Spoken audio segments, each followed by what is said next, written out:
All right, 622, $10 here, and then it starts to add up. Another $20 there. You know what I'm talking about. I'm talking about streaming services, and it's getting costly. So what can you do to make sure that you're not spending too much but still getting a lot? Yeah, so joining us now is tech expert Shelly Palmer. It's kind of ironic, right? You cut the cord to save money, but in the end, you wind up spending just as much. You may actually spend a lot more. First of all, in order to use any of the over-the-top services, you have to have broadband, and that's going to cost you $30 to $300 a month, depending on the amount of bandwidth you have for the house. And the more TVs you have, the more bandwidth you need. So everybody mostly has Netflix because they're the granddaddy of the streaming services.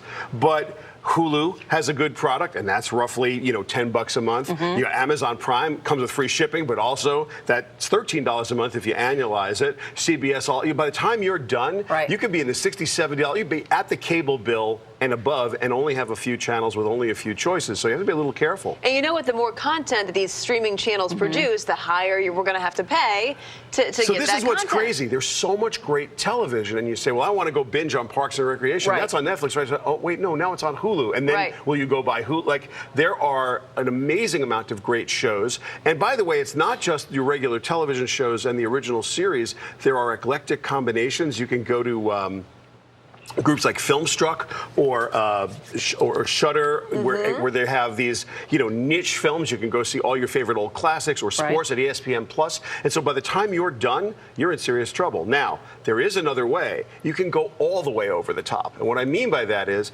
a service like a Hulu with live TV or Sling TV or some of the other YouTube TV for $39 a month. They're offering you a full range of channels as well as some of the most popular streaming channels. So you have to be very careful. What do you want to watch? And then how are you getting it delivered? Because you don't need to duplicate it. One good example of the duplication is the music business, right? Every $10 bill you spend, if you get Spotify, if you get Pandora, Apple Music, pretty much everything is on every service. That's not true in TV. What would you say is the most comprehensive of all? So if you want to get the most bang for your buck, what service should you use? That is a really hard question because the most bang for your buck and the most bang for my buck are going to be very different. So my suggestion is research the channels you really, really want and can't live without. And just keep adding up the bills, because I had a friend, the reason that I brought this up is a friend of mine said they're spending $300 a month on streaming services. Yeah, it's like cable. Plus, you might as well have kept your cable. Exactly, that's what I was saying. But you know what I find interesting is that nothing in life right now is one size fit all. No. That's about 20 years ago. So like you said, you have to look at your preferences and figure out what works for you. Can we talk about the Apple conference and everything that came out of there? What are your thoughts on everything that did come out? Look, Apple is on a roll, and they are getting ready to change the world. They announced a new operating system for the iPhone, which we were all expecting. But they also showed off the new AR kit, the augmented reality kit, and we got a chance to see what the future is going to look like. Now, I'm not sure if we're all going to pick up our phones and look through the world like this, because we're already doing this all day long, right? So we're looking down. Now it's going to be like, ooh, look at all this augmented reality. But it was amazing how sophisticated this is. It is amazing how sophisticated this is going to be. They also tried to fix up Siri.